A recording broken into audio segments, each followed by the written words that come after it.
Good afternoon. Welcome to the first session in the afternoon.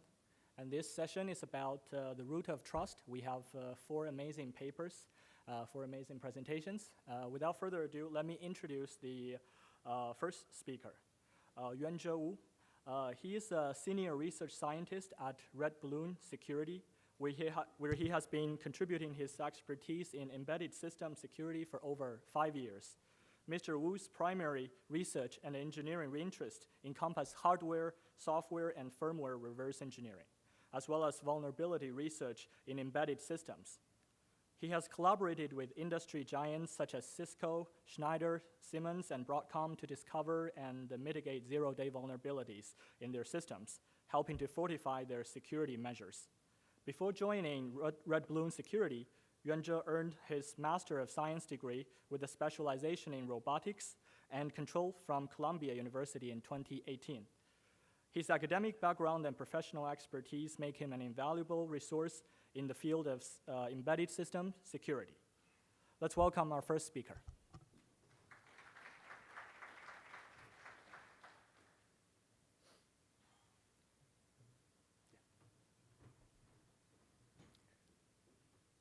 Welcome, everyone. Today, we will dive into our research on hardware root of trust vulnerabilities using the Siemens S7-1500 PLCs as a case study. We will explore the challenges and pitfalls in root of trust implementations, aiming to help designers and engineers to further enhance the security of embedded systems. Let's get started. So, usually, hardware root of trust secure the initial execution of embedded devices and provide foundations for secure boot, firmware update, and authentications. Hardware root of trust have three essential functions, which are secure key storage, cryptographic operations, and anti-tampering mechanism. Typically, you will see hardware root of trust is integrated into secure processors or system on chip, in which the hardware root of trust is integrated into the silicon die and provide immutable root of trust solutions for the embedded systems. However, integrated root of trust solutions is highly depending on the functions provided by the system on chip design companies. When facing embedded devices with resources constraints and compatibility issues, integrated solutions is not always available. The other type of the hardware root of trust examples is the dedicated hardware root of trust solutions. In this case, root of trust functions are provided by an external components, such as cryptographic authentication chip, TPMs, or FPGAs. This approach allows for greater flexibilities while reducing hardware design overhead. A secure communication channels between microprocessors and root of trust components need to be established. Remember, this dedicated root of trust solutions will play a very important role in our Siemens S7-1500 PLC research. So what is Siemens S7-1500 PLCs? So Siemens PLCs have been widely adapted in our critical national infrastructures. For example, water processing, transportations, oil and gas, manufacturing, and even nuclear facilities. Siemens consists of 31% market share of PLCs. These systems are prime target for cyber attacks. One such example is the infamous Stuxnet malware attack. Stuxnet malware attack is a grandfather for cyber warfare. It targets Siemens' early generations of PLCs, the same line of PLCs of this research. After the Stuxnet attack, Siemens released their next generation's most advanced S7-1500 PLCs. When starting this research, there's no public detail about how the system is further protecting it from Stuxnet-alike attack. So, how secure is Siemens S7-1500 PLCs? our objective is to determine how this S7-1500 PLCs is protecting itself from the adversary activities. To fully grasp what does the system do from security analysis perspective, we are facing several challenges. The firmware is encrypted. No known access to debugging interface, for example, the JTAG or UR interface, and the boot process is fairly opaque. When facing these challenges in general, we need to get creative. Our hypothesis is that critical information and firmware decryption key material may exist in volatile memory and at runtime and grants us insight into the protection mechanism. In order to get runtime memory, we create a novel cryomechanical memory extraction platform.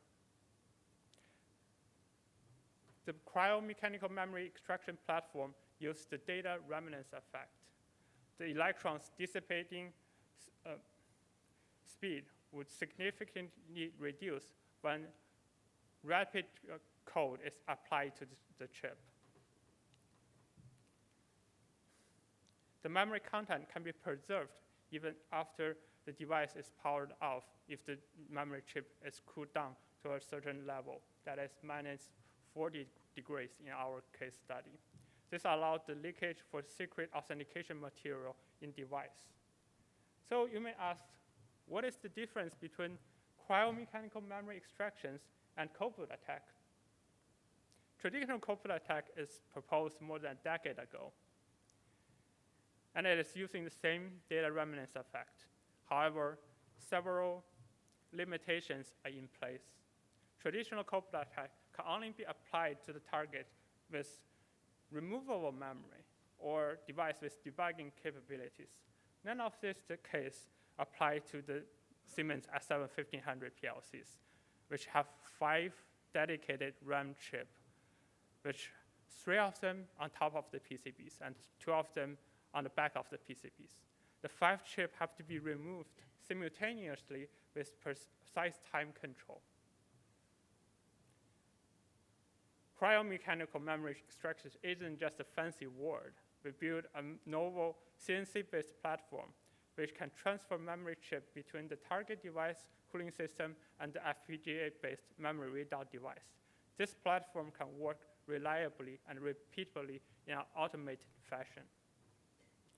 Using our cryomechanical memory extraction platform, we perform physical memory extractions across 5 individual RAM chips.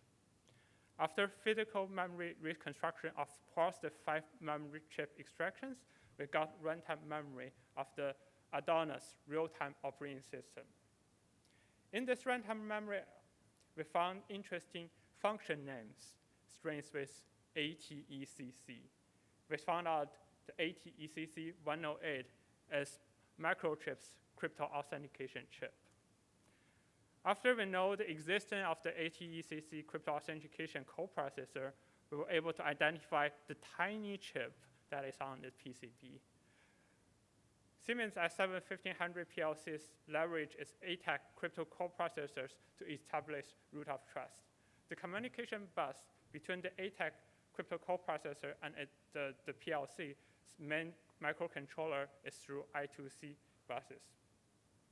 Not only PLC, the I2C bus can be accessed anyone, including the attacker. We attach a pin header to sniff the traffic on the I2C bus with a digital analyzer. We were able to review every transaction of the root of trust authentication process. Let's dive into how this root of trust is in place to protect the system. Here is the detailed authentication process described in our paper. Now, let's break it down for you. The bootloader is having a conversation with the ATAC chip, the ATAC 108 hardware root of trust components. So the bootloader said, I want to use the cryptographic functions. ATAC, can you help?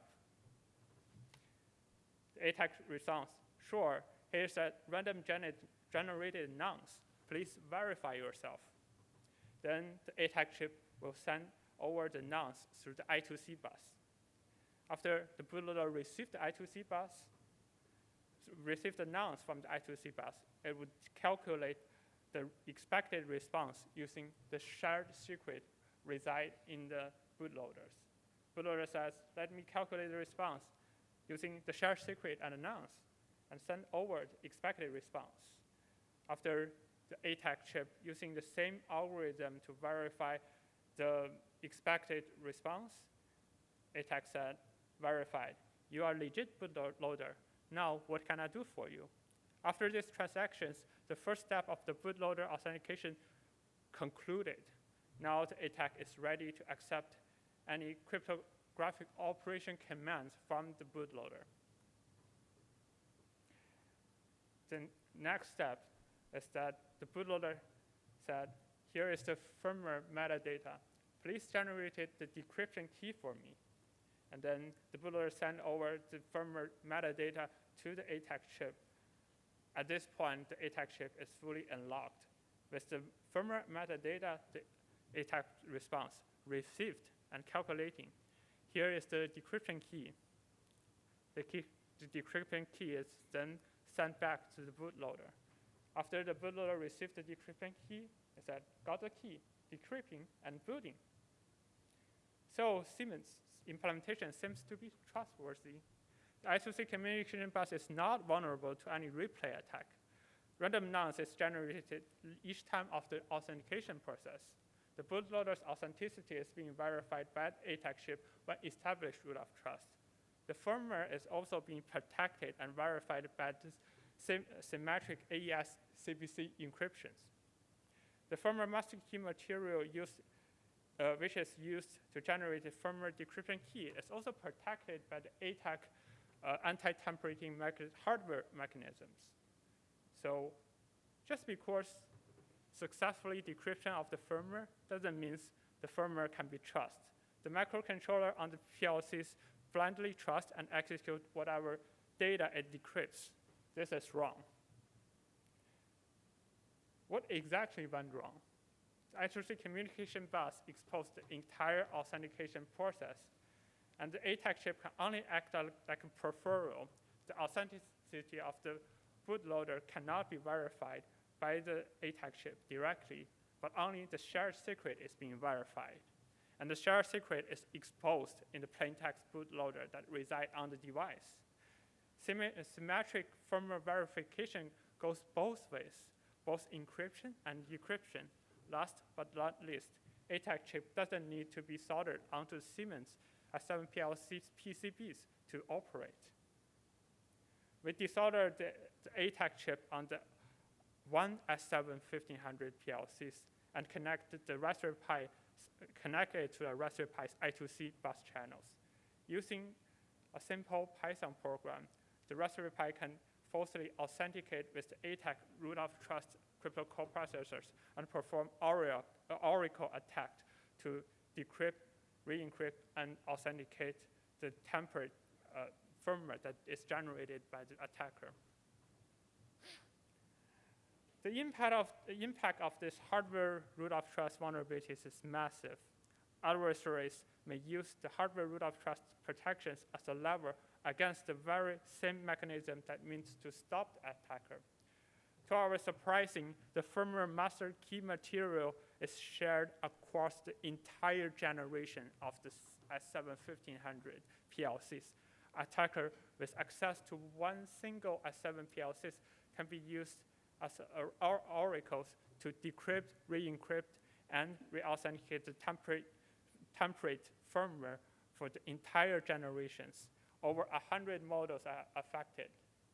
As you can see in this screenshot, the public released security advisory from Siemens. The design flaw we discovered constitute a physical hardware vulnerabilities which cannot be patched by Siemens through a secure update. As part of the embedded infrastructures, devices like Siemens S7 1500 series PLCs are not regularly being replaced, which means they will be continuous to be vulnerable in their of their own root of trust implementations for years to come. 100% hardware, 100% secure hardware doesn't exist yet. Too much trust placed in the secure hardware is a double-edged sword. Attestations should ideally to be both ways, both forward-facing and backward-facing. This means both the device and its peripheral should be able to verify each other's integrities and authenticities, and limiting the concept of inherently trusted peripheral. Finally, low-cost cryptographic coprocessors are useful for adding cryptography into resource-constrained device.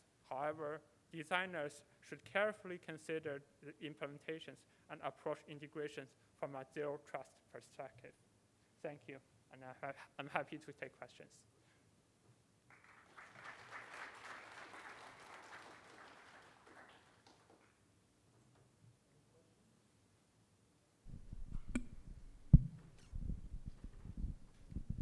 Okay, I do have one question. So can you elaborate more on the real-world application or implication of this vulnerability in the critical infrastructure systems?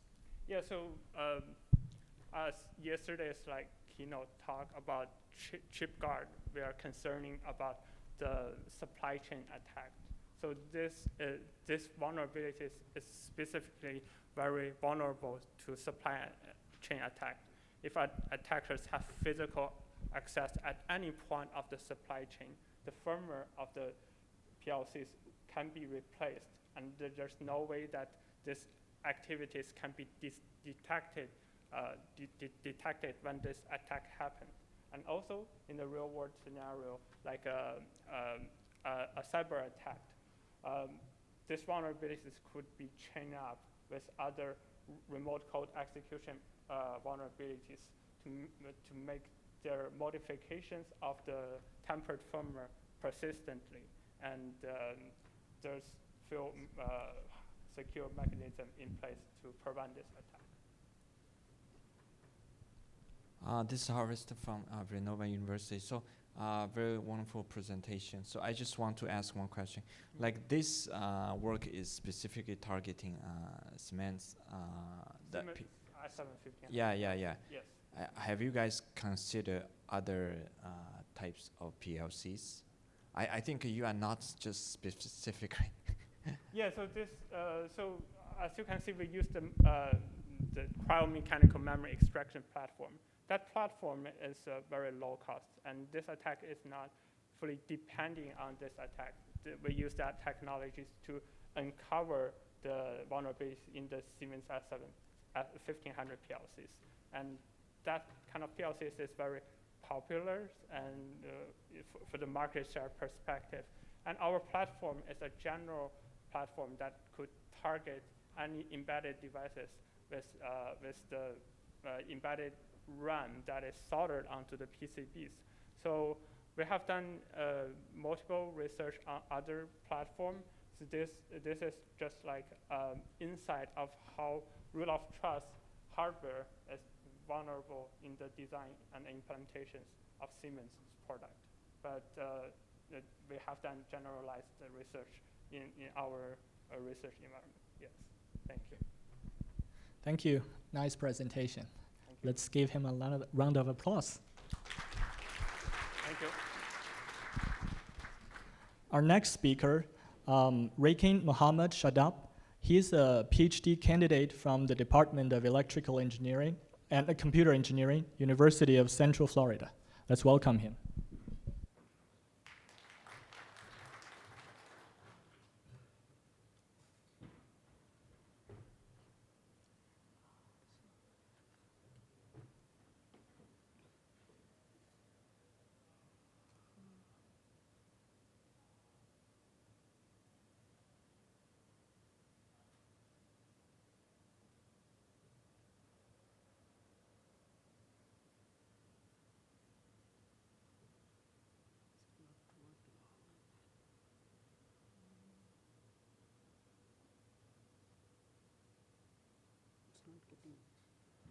Going full screen.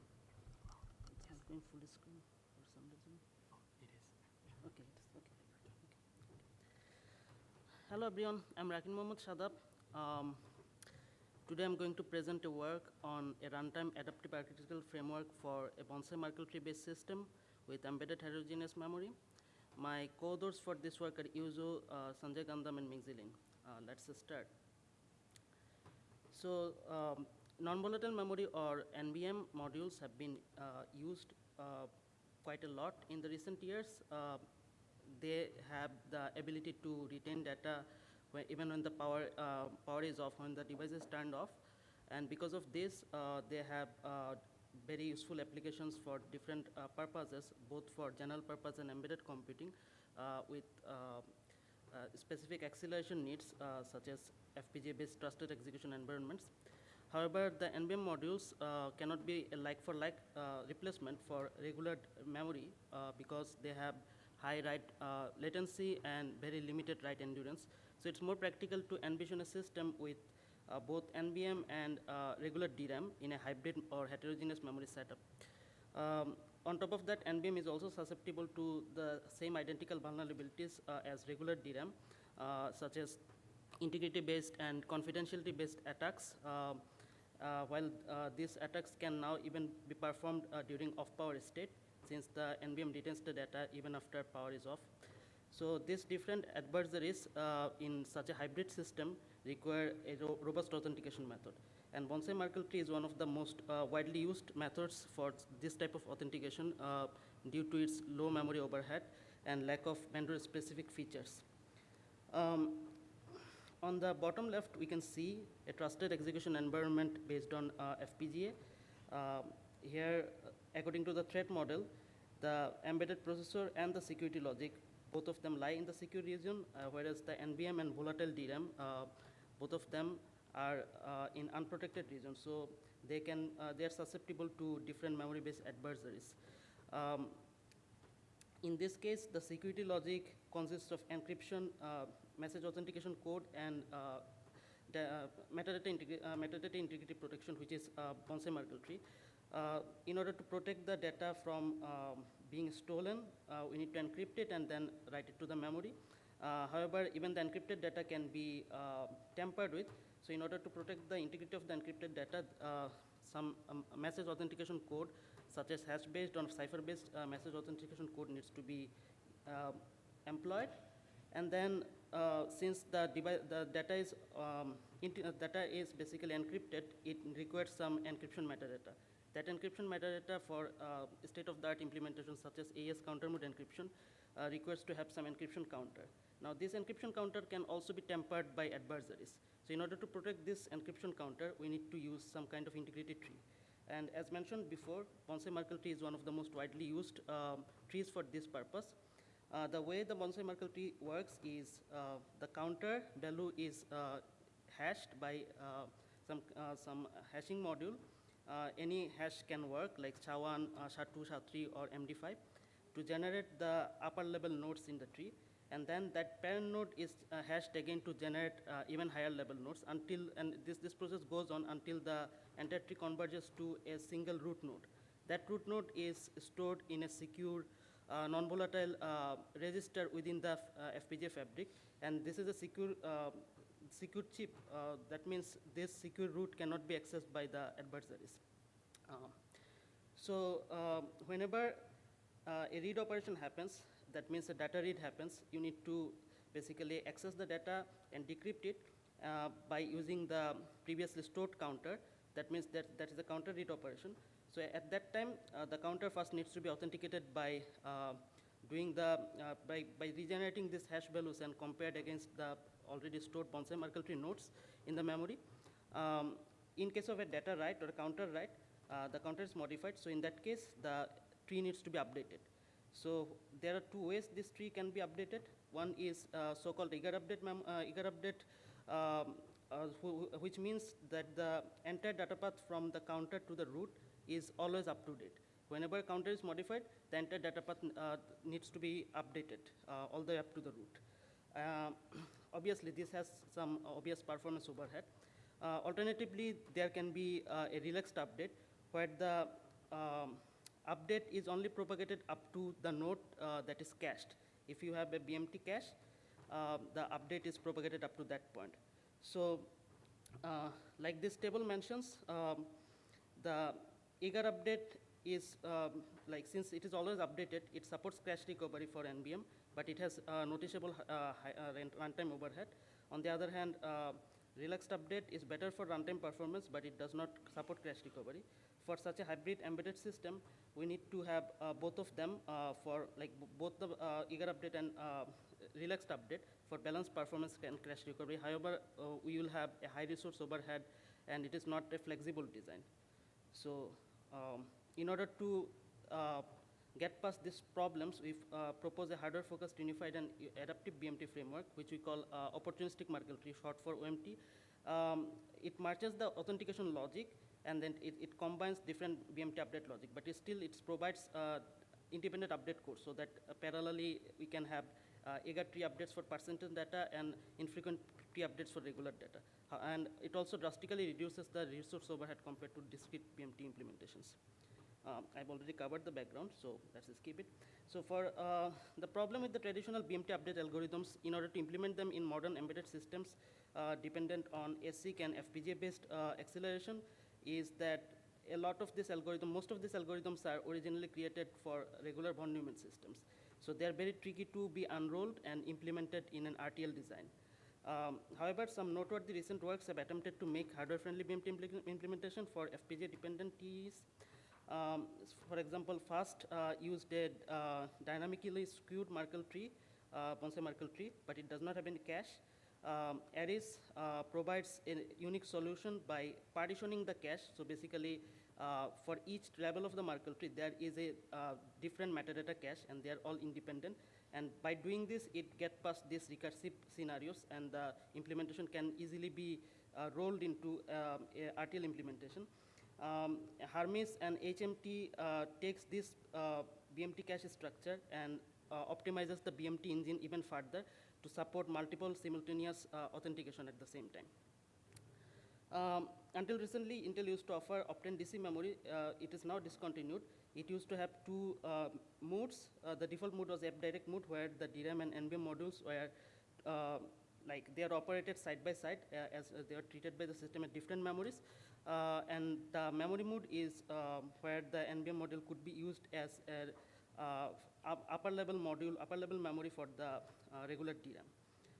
So the way the metadata authentication works in an embedded heterogeneous memory, such as this scenario, is the embedded processor, as we mentioned, it is in the secure region. It wants to access the data for read or write request. Whenever it wants to access the data, it sends this request to the AES module and HMAC module.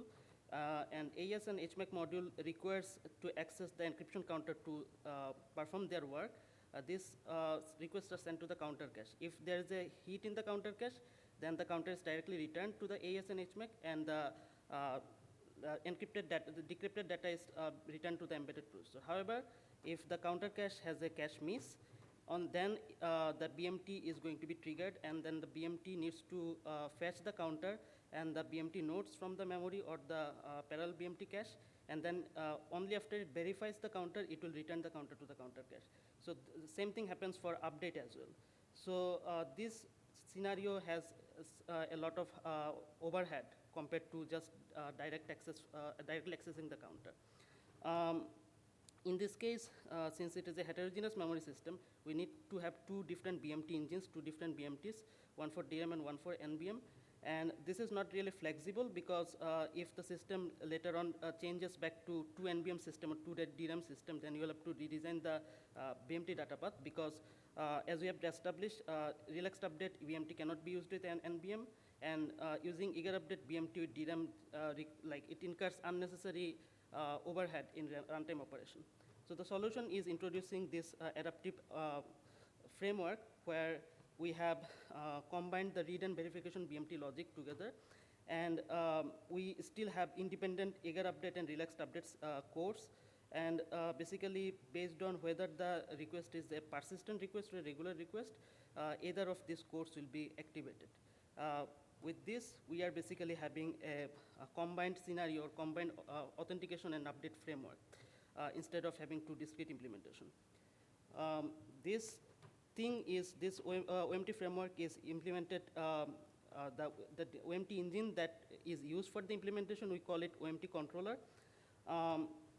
This OMT controller is based on a data flow architecture where it has multiple different compute stage, one dedicated stage for counter, one dedicated stage for root, and n number of identical empty stage. And this is pretty scalable. The n is basically the number of tree levels. While this architecture is somewhat similar to our previous work, HMT, we made significant changes to the empty stage logic. On the right-hand side, you can see the empty stage logic, and it has a data and address management unit. Whenever it basically gets a request, it determines whether the request is persistent or non-persistent based on the address mapping of the memory. And then it decides whether to employ the eager update core or relaxed update core. And then the common authentication engine is basically shared by both of the eager update and relaxed update core for the authentication. And they have a shared speculative buffer. The speculative buffer is a queue or a buffer where the nodes that are being authenticated or updated right now is stored, and they can serve the next request in the queue. Since this design is supposed to, it is basically designed in a way to support multiple simultaneous authentication or updates. The hash module is very modular. We use SHA-1 for this one, but we can replace it with any other hashing mechanism. So this is like the short high-level overview for the empty stage. If an eager update request comes in, then all the BMT nodes in the data path or in the update path needs to be updated regardless of whether they are in the cache or not. If they are not in the cache, they first need to be brought into the cache and verified first before updating them. On the other hand, for a relaxed update request, nothing is brought to the cache. The node is updated wherever it resides. However, if it is found to be in the cache, then the update chain is terminated. And then the common verification works in a way that it searches for a cache node. Whenever a cache node is found, the verification chain stops right there. So we evaluate this on a Xilinx U200 FPGA. We have AES counter mode encryption, AES-128, and HMAC, and different BMT modules. We have three different systems, mainly three different systems. They are differentiated only by the BMT controller itself. We emulated NVM through embedded DRAM, and we consider 5 levels of BMT, which means we protect 120 megabyte data. For hardware utilization, we see that OMT controller already reduces the lookup table, flip-flop, and block RAM consumption by close to 50% compared to two discrete eager update or relaxed update implementation. It also has some minor reduction in on-chip power consumption. For the execution time comparison, we use stream benchmark, binary search benchmark from BBS benchmark suite, and FIR and IIR from DSP Stone. And we can see that OMT in relaxed update mode provides up to 22% faster execution for memory-intensive applications, whereas in regular eager update mode, it basically matches the baseline, which is the eager update. For computer-intensive applications, like it does not perform that well, which is understandable because in that case, most of the time is spent in processor compute. We can see the same kind of scenario in secure access latency. Secure access latency is basically the latency of the security mechanism excluding the processor itself. And there we can see up to 14% reduction for OMT relaxed mode. For system bandwidth, we see sequential read, sequential write, random write, and random read, these four scenarios. Sequential read and sequential write are identical for all the system, as you can see on table 4, because most of the accesses are cache hit in the counter cache. So very few accesses go past the counter cache. That means the BMT is not triggered at all most of the time. Because of that, we have identical results. But however, for random write and random read, we actually see a lot of performance differences. So you see up to 47% higher random write bandwidth for OMT in relaxed mode. The reason for that is that OMT finds a lot of nodes in the cache already, and it stops or terminates the update logic. However, that is not the case with eager update because it needs to go all the way up to the root every time. And also, in some cases, like it actually has a lot of verification overhead. We see some slight performance impact for random read for OMT in relaxed mode. It is because for random read after random write, Like there is a lot of dirty write-back, and that dirty write-back affects the performance, but it's negligible. So in conclusion, we say that we introduce a runtime adaptive hardware-centric BMT architecture that is called OMT, and it allows for the BMT subsystem to be very easily reconfigured without actually going through the redesign process of the authentication or update data path. And it actually lowers the hardware resource consumption by up to 44%, and while also maintaining a very good performance uplift in memory-intensive scenarios. These are my references. Thank you. Thank you. Any questions?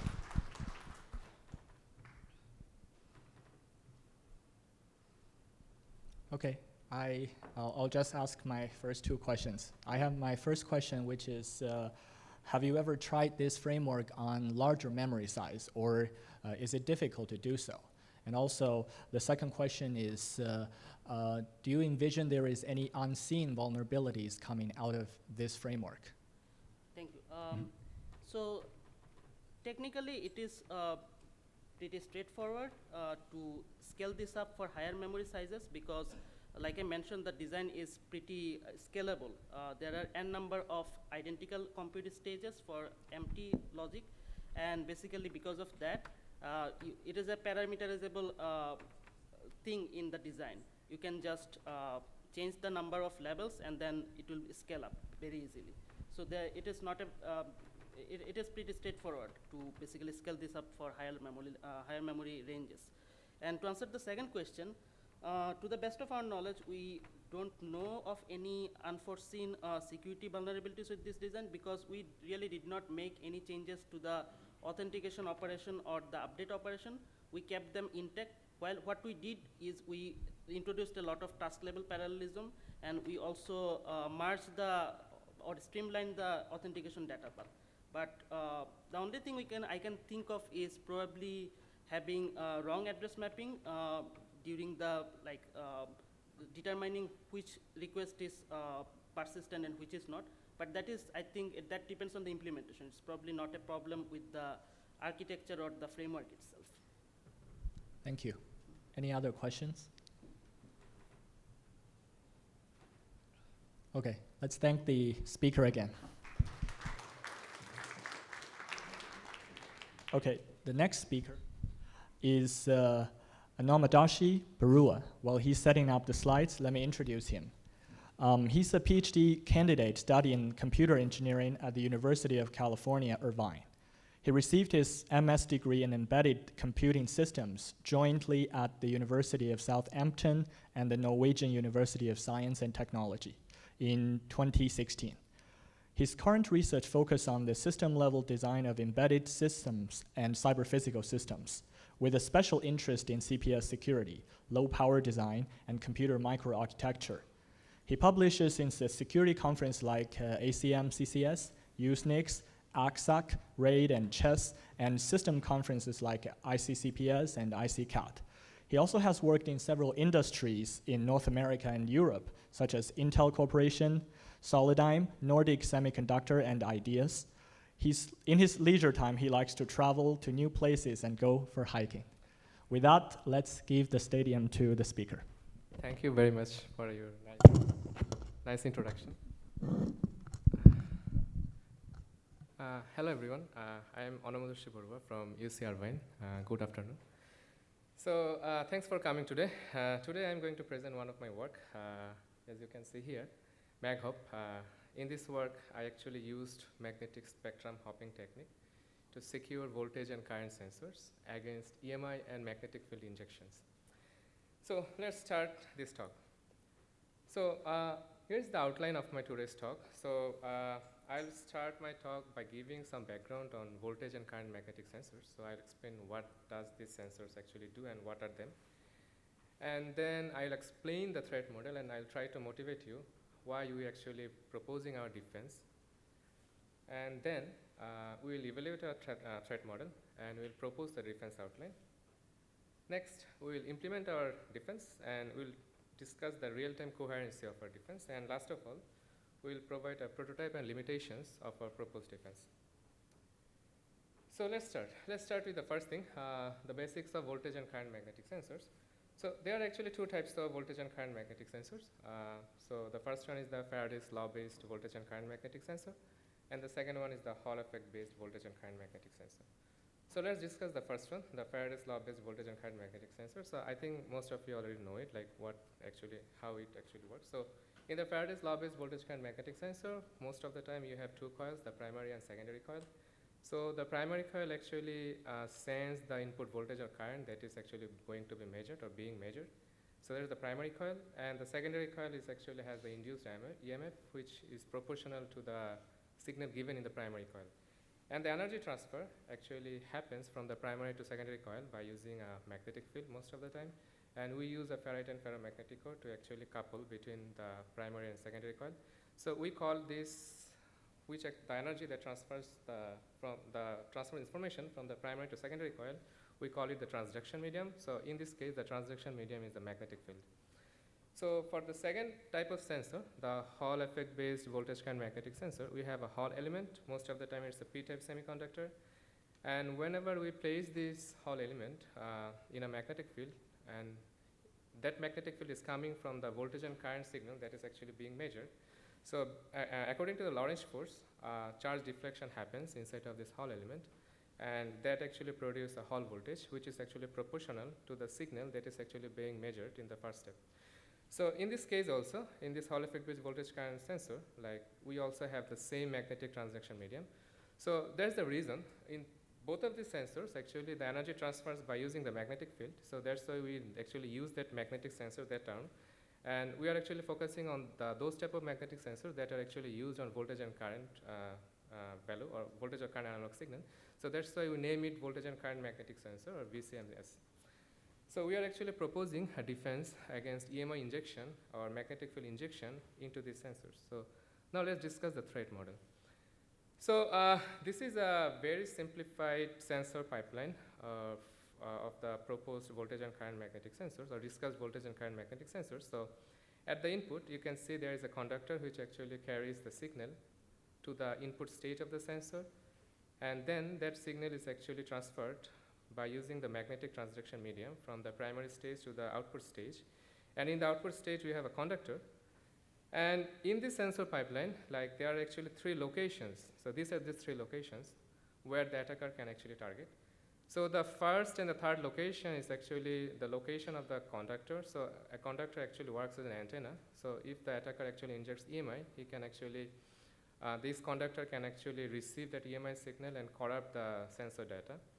And the second location, which is at the magnetic transduction medium, that actually transfers the energy from the primary stage to the secondary stage. That could be one of the most important target location by the attacker. The attacker can use a strong EMI or strong magnetic field to actually corrupt this transduction medium and can corrupt the data of the sensor. So we are actually proposing defense against this type of attack for the voltage and current magnetic sensors. So now let's motivate you why we actually need this defense against this type of attack. So we are actually going to evaluate our threat model. So we actually use a simple current transformer. So that what you can see in the figure. So we given an AC signal, and we actually check the output by using oscilloscope. We use a strong electromagnet to actually directly inject the magnetic energy or magnetic field into the transduction medium of the current transformer. In addition to this electromagnet, we actually use two antennas to actually inject EMI into the conductor. We use the function generator amplifier to actually generate that EMI. So this is the result. So the black one is the before the attack. So you can see that the shape is quite good, a sinusoidal wave shape. So the red one is after the attack. So you can see there is a 100 millivolt upward shift. It's because the DC magnetic field that is injected into the magnetic transduction medium. And there is also some noise like spike, and that is because of the injection of the EMI into the conductor. So we are actually going to remove this type of attack from the signal. Let's see how we can do that. So this is our defense outline. For the simplicity, we are going to represent the sensor by using the sensor pipeline. We have the input stage, that is the conductor. We have the output stage, that is also a conductor. And we have the magnetic medium stage, that is the transduction medium. And we are also going to represent the signal by using the frequency spectrum. So this is the frequency spectrum of the input signal that is given into the input stage of the sensor. And the attack signal, which has the bandwidth of BW-ATK, I call it the attack bandwidth. So the main reason is that the attacker actually going to corrupt the signal because the attack bandwidth actually overlaps with the input signal bandwidth, so that the sensor data gets corrupted, and this happens in all these three stages. So how we can actually prevent that is very simple solution, but yet effective. So what we are going to do, we are going to actually multiply the input signal bandwidth by a carrier frequency, and we will actually separate the frequency spectrum between the attack signal and also the input signal. So this modulation or this multiplication by the carrier frequency will be done in all of these three stages. So in that way, we can actually create a separation between the frequency bandwidth, and we can actually prevent this type of attack in the sensor pipeline. So not only that, we also need to do something else, like for example, so we need to vary the carrier frequency. We cannot keep the carrier frequency static. So we need to hop the carrier frequency in multiple channels so that the attacker cannot actually track the change and can inject the EMI into some particular frequency. So we actually did that, and this happens because of this hopping nature of the frequency. We call this the magnetic hopping, because we are actually hopping, or we are actually creating a hop or magnetic field energy hop inside of the magnetic medium stage. That's why you call our defense the magnetic hop or MagHop. So let's talk about the defense implementation. So so this is the simplified view of the sensor. We have the input-output state that I have discussed before, and we have the magnetic medium stage. So we use a simple multiplier as a modulator to actually multiply the input signal with the carrier frequency. And this carrier frequency is generated by three components with the combination of these three components. The first one is the linear shift register. It's a 8-bit linear shift register we have used, and we also use the lookup table and digital to analog converter. Let's discuss how does this work. So we use the linear shift register to actually, as it is 8-bit linear shift register, we can actually generate 255 pseudo-random sequence. That means we actually divide the whole sensor bandwidth into 255 channels. And we pick up every channel randomly, and we can generate sinusoidal according to the channel by using the lookup table and the DSC, or digital to analog converter. So at the output stage, so after modulating, this signal will be transmitted through the sensor, and the output stage, like we have the synchronous demodulator, we use the same carrier frequency to demodulate. And after that, we use a low-pass filter to actually filter out or get the actual frequency from the demodulated wave. So another important thing, or another important block that our defense has, like, so what if, like, if your carrier, when you are hopping from one carrier frequency to another carrier frequency, or you are actually changing the channel, like what happens if the frequency is already corrupted by the attacker? So to prevent that, we actually use this check circuit. So this check circuit actually checks whether the carrier frequency is corrupted or not before switching to that carrier frequency or before hopping to that carrier frequency. So if this block actually finds that that carrier frequency is actually corrupted, so we actually skip that carrier frequency and we jump to the next carrier frequency. So it happens all the time in pseudo-random fashion. And we use a high-speed microprocessor to actually sync all the activities between all these blocks, among all these blocks, so that the output signal are coherent all the time. So as you can see from my discussions, from my last few slides, you can see there are lots of things, there are lots of activities going on top of this normal sensor behavior. So there could be some questions comes, whether this defense could actually hamper the real-time measurement or whether it creates any overloading or not. So let's discuss that. Let's answer that question. So here is the figure. You can see there is the timing diagram. So can I move my slide? Okay. So as you can see at the left part, I have discussed the linear shift register, the lookup table, and the DAG. So you can see that, like in our defense, we just need 1 clock cycle to actually select a pseudo-random code and 3 clock cycle to actually generate a carrier frequency. And after that, so 4 clock cycle to actually generate the carrier frequency and 1 clock cycle for the modulation. So this 5 clock cycle is actually needed before actually starting or before getting started the modulation. And after generating this carrier frequency, we actually divide the analog signal chunk by chunk. So every chunk is the modulation fragment, and that modulation fragment is in between 0.1 to 2 milliseconds. And at the same time, we also do the demodulation. So this actually repeats for different carrier frequencies. So every modulation fragment, which is a chunk of 0.1 to 2 milliseconds, there is a 25 nanosecond overloading. And this is quite acceptable because most of the sensors, the voltage current sensors, they have a bandwidth of 200 kilohertz. That is in the microsecond range. So 25 nanosecond is like 100 times faster or 100 times smaller value compared to the sensor bandwidth. So whenever we actually incorporate this overloading of 25 nanosecond, the sensor data actually does not change, or it actually does not create any problem with the real-time measurement of the sensor. So this is also evident from this figure. You can see that we have the analog signal input voltage signal. So we actually we have created a fragment for the modulation, and every fragment is actually modulated by using different carrier frequency.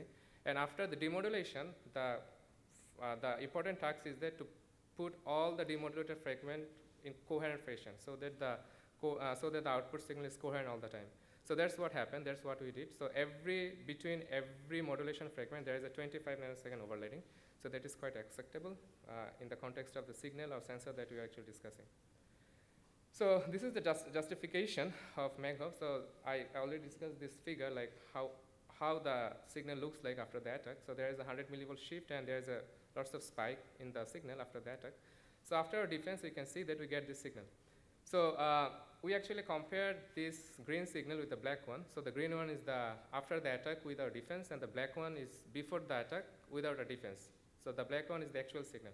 So you compare the green and the black one with the performance metric, that is the correlation coefficient. Correlation coefficient is the point-by-point measurement between this signal. And we find that these two signals are exactly the same. The correlation coefficient is that's close to 1. That means that our defense is working, and it is not actually hampering or corrupting the original signal. But it is preventing the injected EMI or magnetic field into the sensor.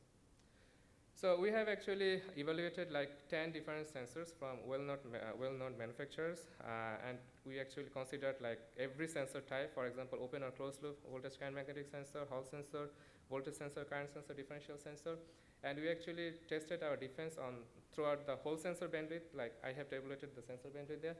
So you can see that every time like we are getting the correlation coefficient that is close to 1. That means that for the entire sensor bandwidth and for most of the type of sensor, I believe like for all of the type of sensor, we are actually getting good result, and our defense is working and preventing the EMI and magnetic field injection into the transaction medium. So we also evaluated our defense in a practical system. So we use a 140-watt solar inverter. So this solar inverter has a current Hall sensor, and before the attack, we actually measured how much energy or how much power this solar inverter is generating. It's like 124 watt. So after the attack, we actually can change the 124 watt to 94 watt. So then we actually included our defense or our MagHop into this, or integrated our MagHop into the solar inverter, and we checked the result again. And we see that after the attack, like the power or energy consumption value cannot be changed by using the attack. So we get the same energy before the attack. So that also proved that our defense is working quite well. And it's also runtime. So if something mishap happens in our defense, our solar inverter could get disconnected from the grid, so it doesn't happen. So it proves that, again, I'm saying our defense can actually, it's not creating any overload, and it can actually prevent the attack in runtime fashion or in real time. So actually, there are a few limitations that we actually come up. So the first one is the skin effect. So as you know, like MagHop is actually using high frequency carrier wave in the copper conductor. So there is some skin effect is going on, and for this, like the resistance actually changes, but that change is like very small. So it could not actually hamper the analog signal that are actually low value, that are actually like moderate value. But if you are actually going to use like microvolt range or millivolt range, there is a chance that could be actually impacted because of this skin effect. And this is the primary requirement. We need a high-speed hardware because, as you know, like we have lots of processing blocks. So we need a microprocessor, very high-speed microprocessor, which is at least empirically saying, which should be at least like 100 times faster than the sensor bandwidth.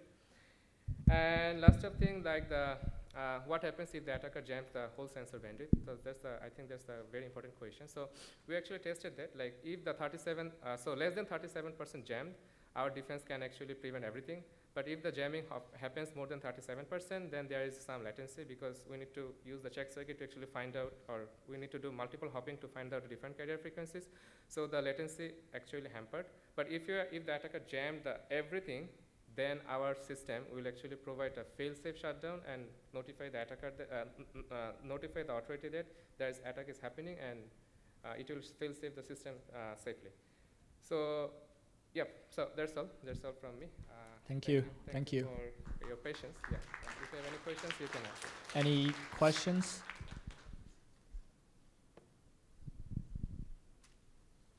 Thanks. Hi, Alwyn Elliott from Garrison Technology. Really interesting talk.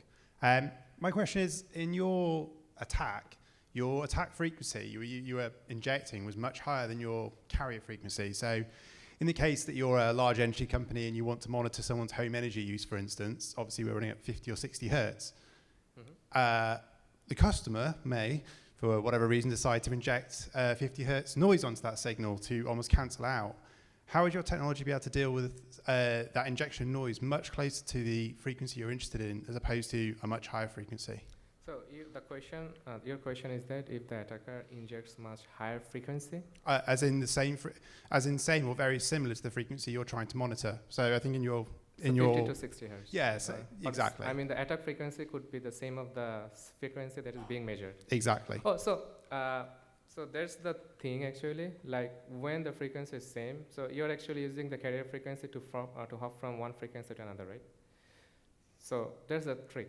So when you are actually randomly varying the carrier frequency, and when the attack frequency is same to the frequency being measured, so that original signal frequency is actually shifted because of the multiple hopping of the carrier frequency. So you have the same carrier frequency, you have the frequency bandwidth of, so let's pull out this picture. I think it will actually clear everything.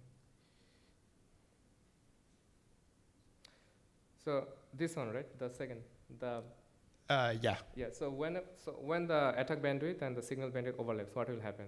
So that's the thing actually we have solved. So we use the carrier frequency to actually create the separation between these two. Okay, cool. Yep. And also, like, we use the check circuit to find out, or before doing the modulation, we use the check circuit to find out the carrier frequency that we are going to use, whether it's corrupted or not by the attacker. When we're sure everything is perfect, then only we can hop. Otherwise, we don't hop. Cool. Thank you very much. Thank you. Yeah. Thank you for the question. Any other question? Okay, then we thank our speaker again. Thank you. Thank you for your patience. Okay. Our next speaker, Adeen Ayub. She's a PhD student at Virginia Commonwealth University. Her research interests include vulnerability discovery and exploit development in industrial control systems. Adeen is a recipient of Early Career Research Award by Virginia Commonwealth University, an Outstanding Poster Award at WSIS 21, and a Best Paper Award at the DFRWS 22. Adeen, the stage is yours.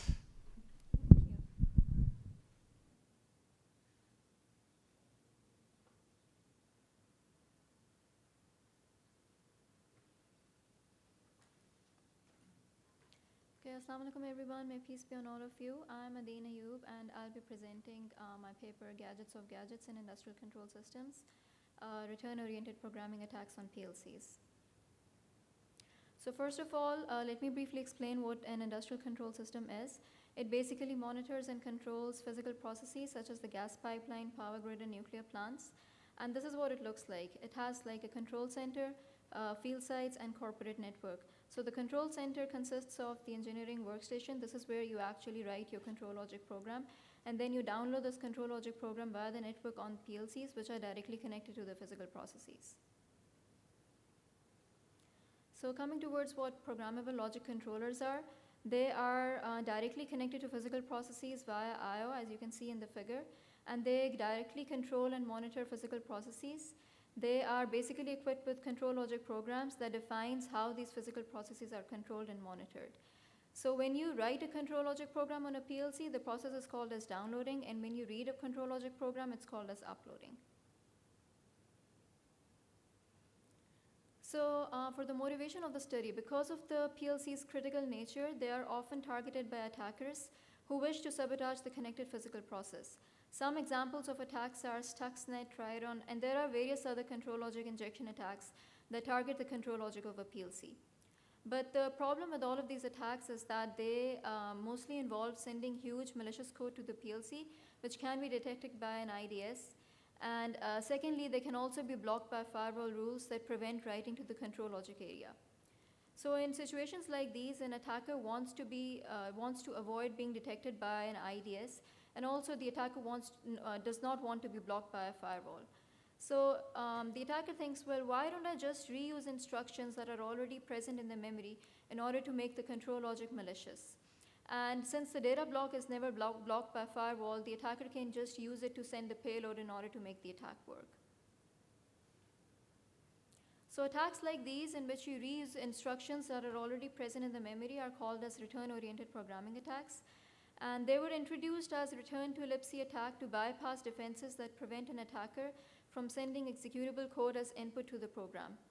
So in this attack, the attacker reuses instructions that are already present in the memory, and these instructions end with the return instruction. They're called as gadgets. And the attacker basically modifies the stack with the addresses of these gadgets in a way that it performs a malicious action. So here, this is a typical example of a ROP attack on x86 architecture. And by conducting this attack, the attacker can simply get a shell on the system. So coming towards our work, it's basically return-oriented programming on PLCs. So this is basically the first ever attempt of ROP attack on PLCs. And the main contributions are we find ROP gadgets in the PLC's memory that can create malicious control logic that can be installed and executed by exploiting typical PLC design features. Number two, so we have like two different scenarios. One that adds gadgets to control logic to make it malicious, and the other where a gadget chain is used to, like an entire gadget chain is used to construct a complete control logic from scratch. We achieve a continuous scan cycle through gadgets. Now this is contrary to typical IT systems where the attack just executes once in order to, for instance, obtain a command shell. And lastly, we perform our experiments on real-world settings involving Schneider Electric M221 PLC and 3 fully functional physical processes such as an elevator, a conveyor belt, and a traffic light system. So for our adversary model, it has access to the control center network.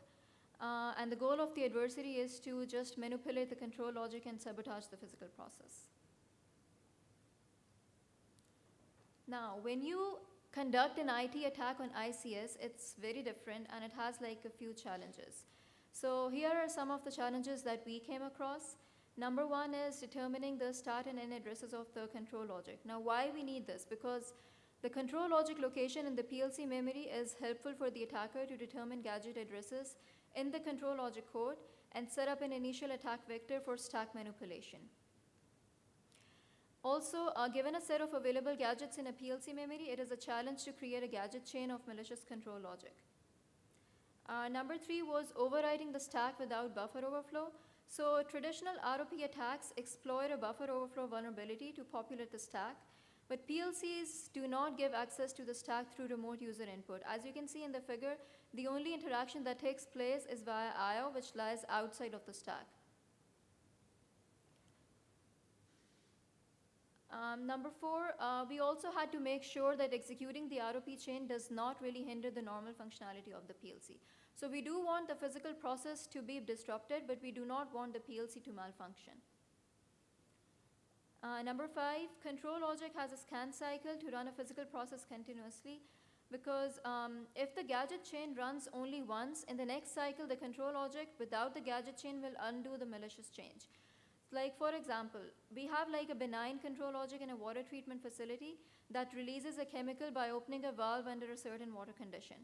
But if the gadget chain triggers and closes the valve, in the next cycle the control logic will run again and attempt to open the valve, and this time without the gadget chain the valve will remain open. So the attack won't work the next time.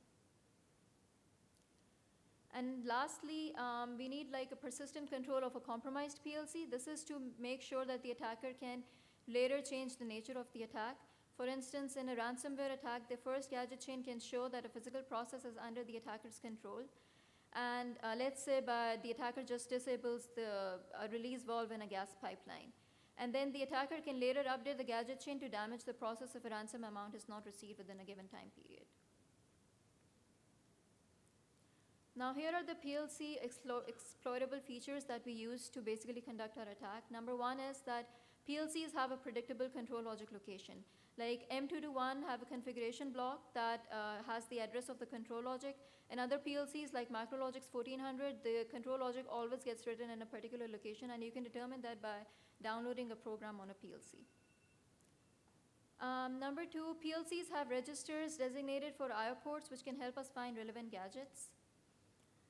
Also, PLCs have upload and download capability, which can help an attacker to manipulate the stack with the relevant gadget addresses. And lastly, the PLC stack is not protected, which means overriding it was possible. Now for our proposed techniques, number one was finding useful gadgets. As I said that the CPU registers have like designated ports for are designated for IO ports. Like for instance, in case of M221, R13 register always maps to output port and R12 to input port.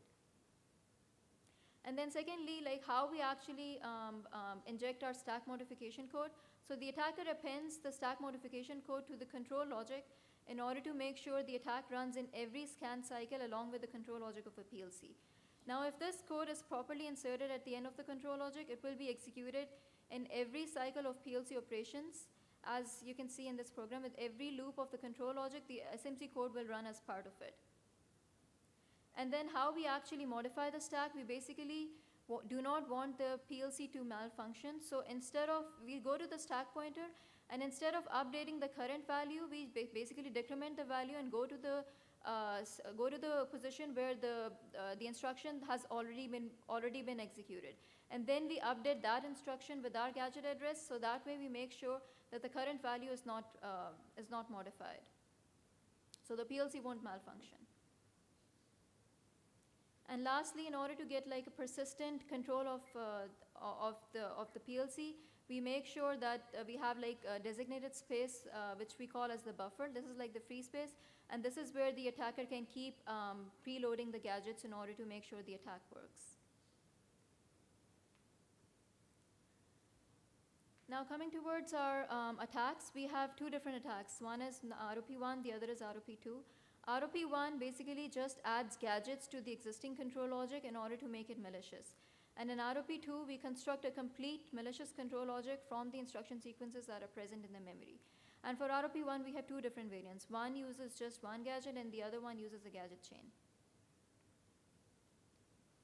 So like I said, in ROP's first variant, we have like just one gadget. In this case, what we do is that we find all the gadgets that are associated with R13 register in order to basically manipulate. So why R13? Because this directly maps to output port of the PLC.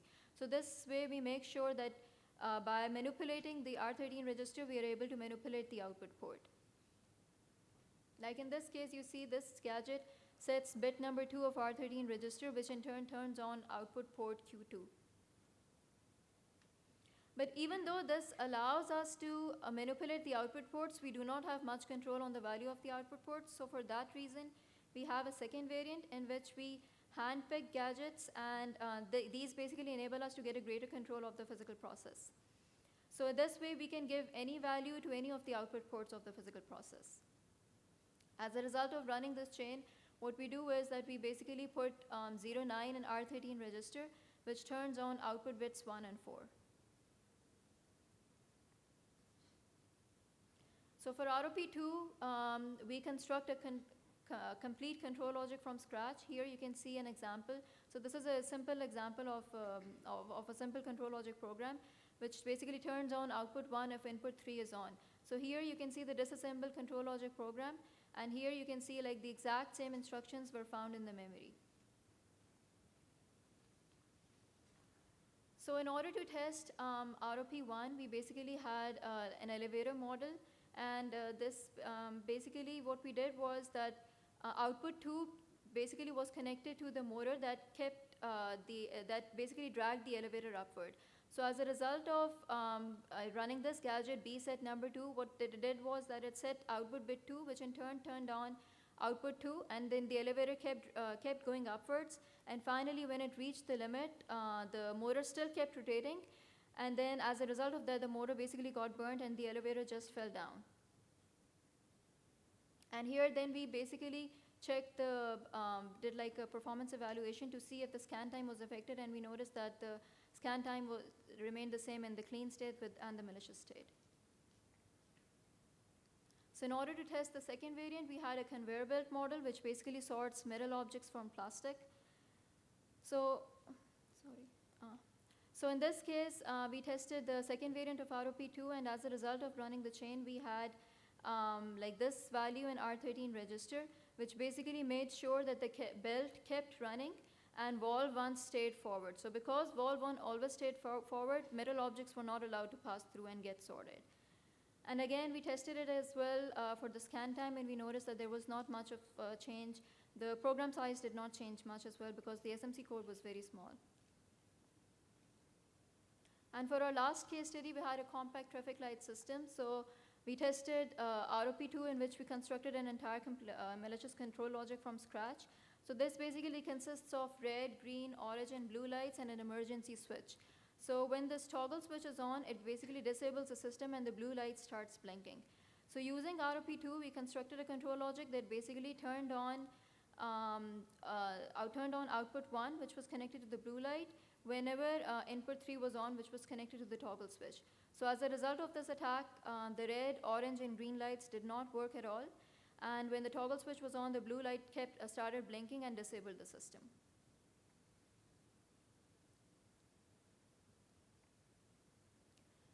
So to conclude, this is actually like the first ever attempt of conducting ROP attacks on PLCs.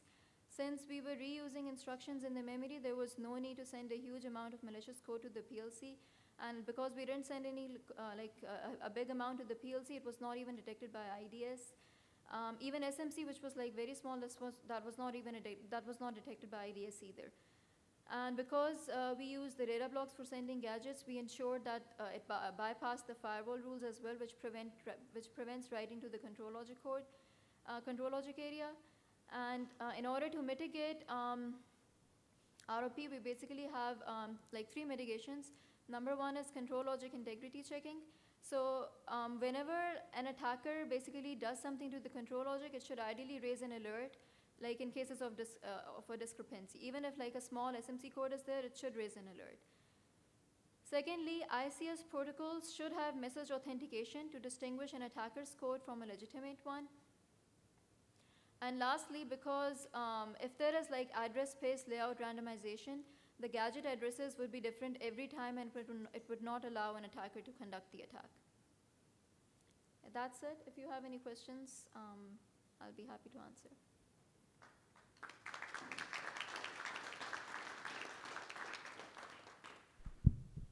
Any questions?